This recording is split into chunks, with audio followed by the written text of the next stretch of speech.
I'm free. Everyone, welcome back to the Camino Cafe podcast. I'm so excited to have you back here with me. We have a UK-based pilgrim who wrote a memoir about her Camino, and that is Kari Gillespie. And Kari, welcome to the Camino Cafe. Hi, very nice to join you. I've got my coffee ready. Really excited, Kari, because your book is our very first book selection for the Santiago de Compostela book club. And we have our first meeting this Saturday. There's so much excitement about this call. We have people from over 23 countries that are coming to this call, which you and I were just talking as we were meeting and everything here for this call, that, you know, it's a lot like a Camino, isn't it? That we have people from all around the world. And what a great way. It's going to be like the greatest Camino family, I think, on Saturday. So thank you for agreeing to be a part of this first meeting. And I just want to say to everyone, make sure that if you haven't already registered for the call, please do so. The links will be in the show notes. It's also on our Facebook page as well as our Facebook group. So make sure you get the link. And the only way you can get to that is by registering. So please do so. So that's this Saturday, August 5th. We have two call times, one at 11 a.m. Central European time, and the other one is at 8 p.m. Central European time. So you have two opportunities to make this call. You pick which one's going to work for you. And of course, you can come to either. And you get to meet Kari. So this is a super big bonus. If you haven't yet read her book, that's okay. You're still welcome. If you have read her book, I know you're probably going to have questions for her. So this is a great opportunity to put a face with a name and to get to ask some more detailed questions about her book. Just to whet your appetite, we're going to play 20 Camino questions. She has no idea what I'm going to ask her, but everybody knows here I don't ask anything that's going to trip you up. But Kari, are you ready for this challenge to play 20 Camino questions? I think I am. Okay, yes. We're going to start with number one, and that is, you know, a lot of women particularly ask, is it safe for women to walk the Camino? And I just wonder, you know, what was it like for you? Did you feel safe? What was your situation? I felt safe. I felt really safe. And I was walking with a friend, but there were sections of it. In fact, most of the time during the day, we started off at the same pace, and then our paces were slightly different because I stopped to take lots of photographs. So we were separate for a lot of the time, and I never felt unsafe.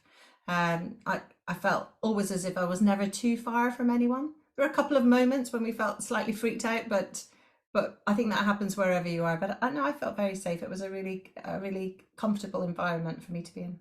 Perfect. Me too. Okay. Other than your book, what is your favorite Camino book? Well, I have to say it's John Brierley's Guidebook, which just touched my heart so much. Yes. And this month, particularly since we've lost him, that's the one. If I had to save one from the waves on my desert island, that would be the one I'd save. It was such a beautiful mixture of the practical path and the spiritual path, and it was just what I needed as a new pilgrim. It really kind of spoke to me. I heard his voice almost as we were walking. Yes, yes. Now, I should say the name of your memoir is Pilgrim, Finding a New Way on the Camino de Santiago. And I wonder, when did you decide you were going to write this book? When I was walking, I wrote a diary. I told the family that I would keep in touch by writing a post each day. I didn't want to be too much on my phone. And I really enjoyed that, but I had no intention of putting it into a book. It was only when I came back and a number of life events happened in the months that followed my return that made me think maybe I can do something more with this. And people who'd followed the journey said to me, you know, we really enjoyed your post. Maybe you could do something more with this. How many Caminos have you done? The one for that book? After that, we did last year. We did the Portuguese from Porto, and then we went on to Finisterre. So that's another two, but it feels like a kind of two in one. Really. I agree. So that was another two, and I've actually done the Pilgrim's Way in England from Winchester to Canterbury, which was interesting. So yeah, wonderful. I suppose that's three proper ones. Did you plan on walking another Camino? Yes, I do. I'd really like to walk the new British Camino, which goes from London to Walsingham, which is a Marian shrine in Norfolk, and I'd really like to do that one next, I think. Okay. I'm also quite keen to do the Norte, but I'm just slightly anxious about the Norte. I feel like you've got to be super fit for that one. So me too. Yeah. Right. Okay. So on your next couple of walks, do you plan on walking solo, with another person, or with a group? What do you prefer to do? Well, I have a kind of inkling that I'd quite like to do it on my own, but my husband is really nervous. I think he has this feeling, oh no, no, you shouldn't be on your own. But I think that I would like to walk solo, so I may do the Walsingham one solo just to give that a go. On it's about 2 weeks just to see how that feels. But I definitely have a little bit of a calling to do one on my own. I love Mm. being part of our group, the Sturdy Girls, but I oh, I also wonder what it would be like to be by myself. Okay. And when you look back to that very first Camino, what was going through your mind? 'Cause, you see on the Facebook post people asking like, "Oh, what about this? What about that?" And there's a lot of worries out there. Yeah. Could you think back, like, did you have a worry? And once you started walking, you're thinking, I didn't need to worry about that. Well, I kind of went into it without having really read very much about the Camino. So our first Camino was in 2016, and I wasn't on any Facebook groups or anything like that. So Oh, what I understood about the Camino was very, very little. So I didn't have a huge amount of worry because I hadn't really overthought it before I went. I just kind of knew I wanted to go. So my main worry was in the first couple of days when I realized it was I was planning a walk, and when I realized it was a kind of pilgrimage, I was quite worried about that. I thought, oh, I don't know if I want this to be a communal experience with strangers and people speaking to me. I was quite kind of buttoned up, and I wasn't sure mm, how I felt about that. And that was my main worry those first couple of days was, is somebody going to start singing Kumbaya with me, and is this going to be really uncomfortable? And it wasn't, those worries I completely shed on the walk, and I mm, completely embraced the sort of communal aspect of it. And there was a real kind of softening of my heart that happened that was mm, just glorious.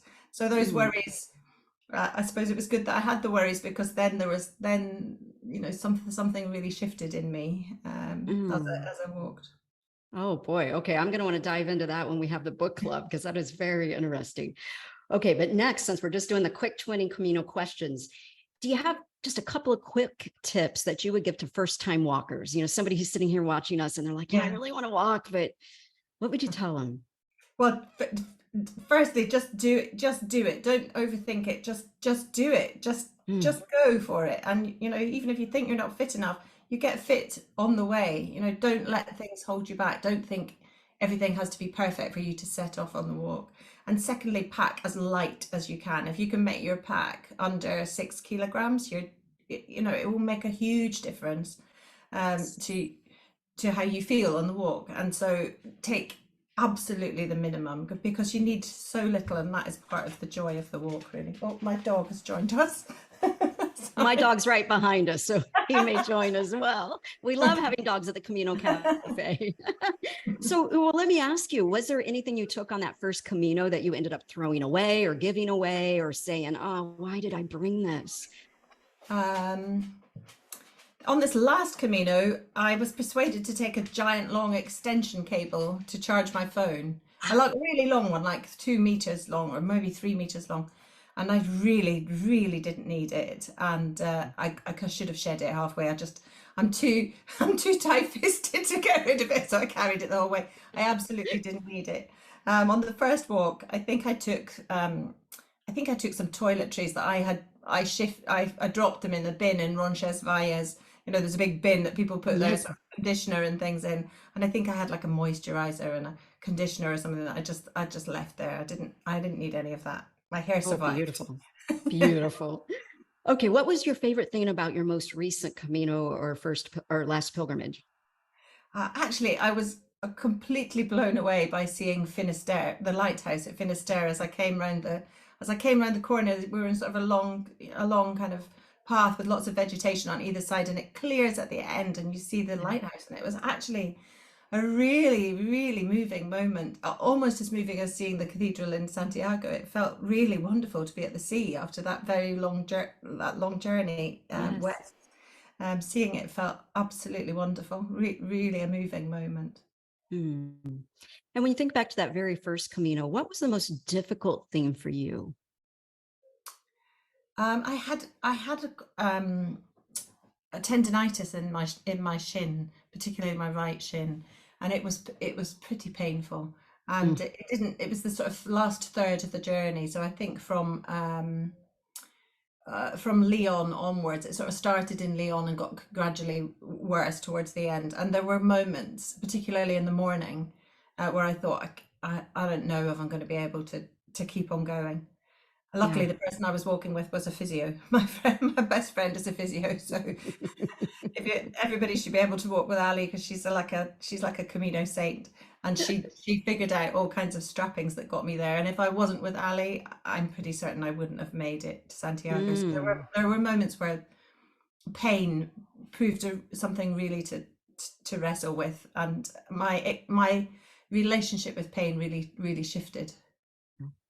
Fascinating. Yeah. Well, we're going to dive into that during book club for sure. Now that you've walked a couple of Caminos, are you the kind of pilgrim that books ahead, or do you just leave your lodging to chance? What are you more comfortable with?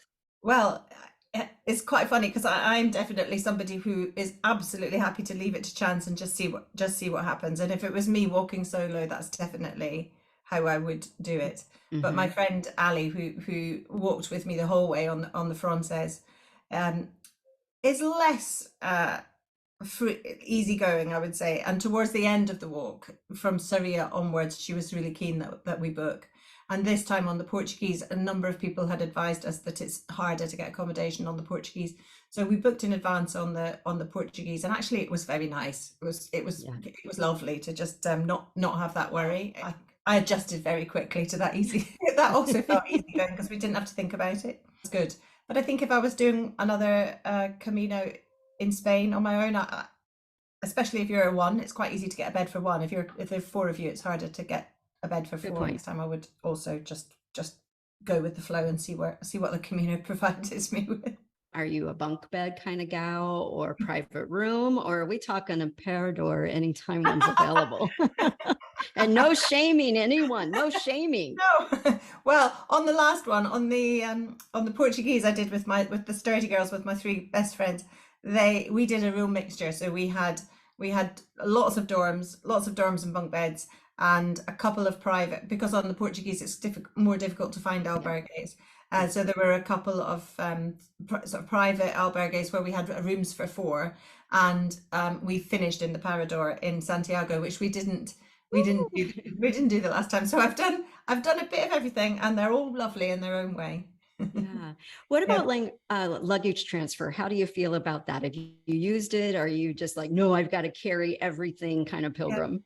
We haven't used it. Carried our own things, and for me, because it's a kind of, the walk is a sort of meditation. There was a kind of a kind of austerity in carrying everything that you need, and um, it was a way for me to let go of things that don't matter by carrying everything I need on my back. And I really enjoyed that, and it felt to me like a really important part of my journey. But I have absolutely no problem with anyone doing the Camino in any way that they choose. The most important thing is to be there and to be walking. Yes. It's I, what it's none of my business what anybody else does with their luggage. And I find it really upsetting, actually, on the Camino forums, where people kind of wade in and start criticizing other people's choices.